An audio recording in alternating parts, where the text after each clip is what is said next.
I fully expect that the American brass will find a way to screw it up because they're going to try and build a roster around a bunch of big and ugly. Yeah. And instead of being like, hey, let's lean into High skill, some of high the elite talent. skill. Yeah. Yeah. Mm-hmm. But I think the Americans at least have to be the second banana on that pecking order right now. DNVR Avalanche podcast. The Olympics is now just about 2 months away, and we're going to assume that the players are actually going. And that means Nathan MacKinnon and Team Canada are almost certainly the favorites. But let's have a little bit of fun with this. We have an opportunity to, in theory, see the three best players in the world all be on the ice together at the same time, with Nathan MacKinnon, Connor McDavid, and Cale Makar. Rank them however you want. I don't care. My question is, who should Nathan MacKinnon play with at the Olympics? And maybe more importantly, should he be a center or should he be a wing on Team Canada? I feel like my answer is easy for this, especially for the second part. Like, even on the Avs as a center, plays like a wing. To some extent. To some extent. And like, I feel like that's where a lot of times you see him, where he can be his most comfortable, where he can be his most creative. Put him on the wing. He can play next to Sidney Crosby. Fine by me. Okay. Yeah, I think he should play next to Sidney Crosby, but I would keep him in the middle of the ice. His speed and the creativity and the dominance starts with him being able to own the middle of the ice, especially in the offensive zone. I understand defensively that they're going to need to put some adults around him to try to, Crosby's keep him adult tethered enough. to reality. Exactly. So I think that there's and good Lord, do they not have any shortage of them to pick from for Team Canada? So I don't think that there would be any. I don't think it'll be any like, challenge for them. If they wanted to get crazy, they could even try a guy like a Macklin Celebrini, who his intensity can match McKinnon's, and Yeah. then you could throw low Connor Bedard on the right side, and you can just have like a sort of a passing of the torch. It's not past the torch just yet. Is this turning into bring your kid to work day? Maybe. Yeah, that's exactly it. All right. Is there a specific pick you want to see then? First of all, Connor McDavid with MacKinnon, is that an option beyond the power play where obviously they're probably going to do something like that? And if you have MacKinnon and Crosby, who's the third guy? Do you go with the kid or is there someone else you'd like to see play with Mac? I feel like a kid would be fun. Okay. A kid would be a lot of fun for me, but I don't know if he's going to make the team, but if they wanted to put him on the wing, I think it'd be really fun to put Nick Suzuki at center with them because his two-way game is really really you're giving underrated. Mac two adults at that point. Yeah. Now he gets to go off and be the full child. He can, which could be a great time. It could be a great time. No, I am all about. They've got so many great two-way players that I think you could get a little creative with it, but it has to be tempting to go like McDavid, MacKinnon, seriously Connor Bedard on the right wing. That at least has to be a temptation, right? Sure.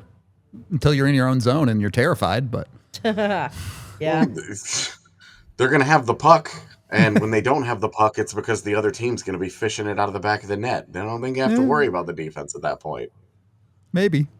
Might be the case. I don't know. I like the idea of a Macklin Celebrini, maybe. I mean, I just love Macklin Celebrini, so I won't argue with you there, regardless of whether it's next to MacKinnon or not. Rooting for the United States, I don't love it.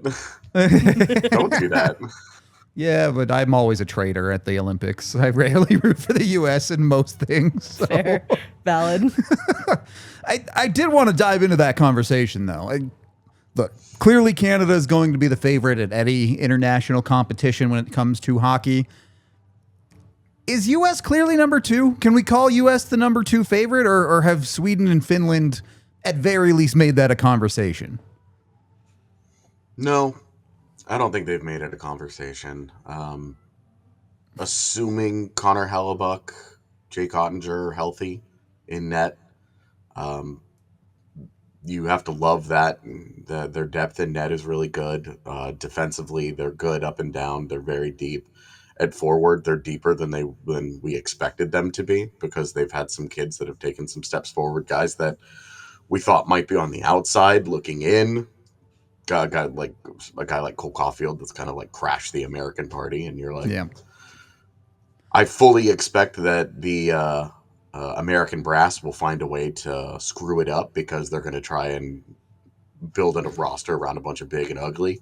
Yeah. And instead of being like, hey, let's lean into High skill, some high of the elite talent. skill. Yeah. Yeah. Mm-hmm. But I think the Americans at least have to be the second banana on that pecking order right now. No offense, like Sweden and Finland are going to be very, very good. And if any of those 4 countries wins the gold medal, I'm not going to be shocked. I understand too that like this is more of a national situation than Four Nations was, but I look at how much especially Finland struggled to kind of put a full roster They were together for not Four good Nations in that tournament. And yes, you have more to pick and choose from with a team Finland at the Olympics, but I still don't think that's enough for some of the star power that a team Canada and a team US have to put together.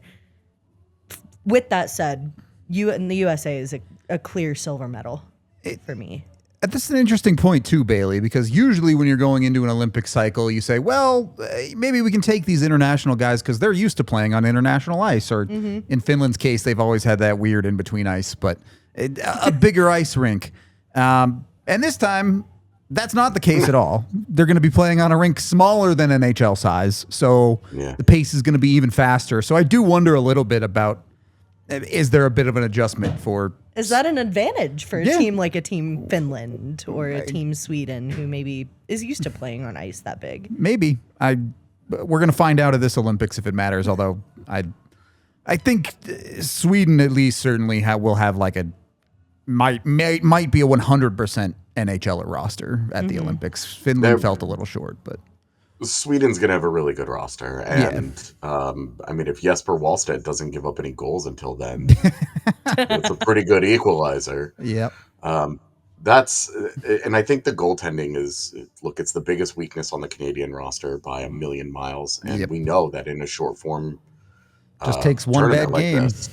It's like, if they pick the wrong goaltender, if Canada picks the goaltender, it's, he's got 2 bad games, or he lays an egg, and right in the middle of a medal round, like that, you're done. Yep. Mm-hmm. And you get goaltenders that you look Sweden, Finland, the United States, they all have elite offerings in net, like elite players that they can turn to. Mm-hmm. And Canada's going, well, we sure hope Jordan Binnington is good by then. Good luck. Like it's... He could not be, and he will still probably go. So, right. that's... And like we were joking on a pod this week about, maybe Canada should just pick Colorado's battery. Both parts of it, just why not?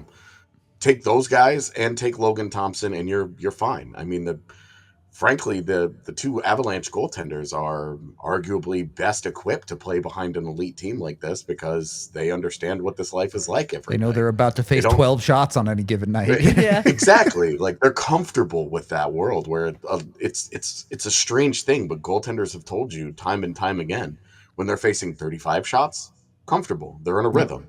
Yep. They're every shift, they're working, and it's a tougher job at times to stay in it mentally when you're facing 16 shots on goal and you face 4 in the first period. It's harder for you to work your way into the game that way.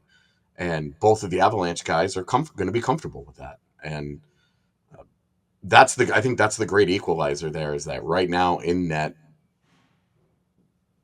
Canada, there's a possibility for them to just shoot themselves in the foot because they're going to just insist that Jordan Binnington is the guy. I'll ask the question then. Do you think an Avs goaltender is on Canada's roster game 1 of the Olympics?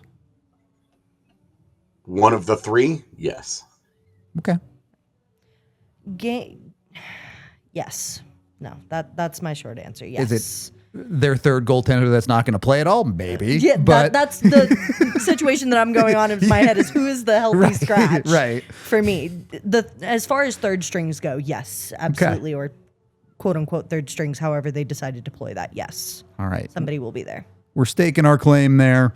I won't lie. I'm not going to pretend like I know the depth of a Czechia or a German roster coming into this Olympics. But do you guys have any dark horse pick for a medal? Czechia. Okay. Yeah, I mean, that's once you actually start to look down that roster, you're going, oh, okay, this is actually pretty good. And I think that there's enough sneaky good talent. And those are always countries like the thing with the European countries that they've got is that these guys all grew up playing together. They all played internationally together. They're all friends, you know, they all know each other. And they have experience, they have big tournament experience together. And when you're the United States and you're Canada and you're just rotating rosters all the time because you're just going, all right, well, we're going to go with who's really, really good now. Yeah. Huge advantage in terms of talent, but in terms of the cohesion, I mean, we see this. It's the same thing that we see in the Olympics, the Summer Olympics with basketball, and why the United States gets pushed every time, even though they have entirely just out-talented people. Yeah. Top to bottom, they've got the most talented roster. They don't necessarily have the best roster for playing together. Yep. And these countries are full of, these smaller countries are full of guys that have spent their whole lives doing international competitions together. The same is going to be true for hockey, where these guys are all, you know, very familiar. Team Finland is just going to be like half of Dallas's roster. So, you know, they've got all kinds of experience dominating games together. Yeah. So I that's the one thing that you do, like with those smaller countries, that you're like, yeah, that's why I say if that plus a hot Sweden goalie is all it takes. Yeah. It's straight up like, and with the smaller rink, you're going to get a little more dump and chase. It's going to neutralize speed a little bit more. All right, well, there goes, I think, particularly Canada's biggest advantage is the speed that they're going to be able to play at. Sure. Because they're going to have all the fastest, you know, between Nathan MacKinnon and Connor McDavid and Braden Point, you know, like they can just roll out. Yep. Go zoom. Like 10 of the 20 fastest skaters in the world. They're just going to be like, well, but you have an accidentally smaller rink than you were supposed to, smaller than an NHL rink. Well, that neutralizes it a little bit. This is all an anti-Canadian conspiracy, I've decided. Anti-American. Well, I mean, I think it'd be fun for some random nation to win. That's all. Yeah. No. Oh, dude. Like a Slovakia or a Germany or something. Yeah. I was just gonna say, like, Germany's the one that I've kind of got on my list to kind of watch as well with some of the some NHL decent high-end talent there. Yeah, Right? you got a Draisaitl, you've got a Paterka, you've got a Reichel. Like that's fun. Yeah. Then Grubauer's in net, and well, who knows about that? But could go either way. Seattle knows all about it. All right, put your comments down below who you think Nathan MacKinnon's line mate should be at the Olympics, or what you think the medal order will go in. This has been the DNVR Avalanche podcast. Go check out our full episodes, like and subscribe here on YouTube, and we'll see you in the next one. We all silly like the mayor.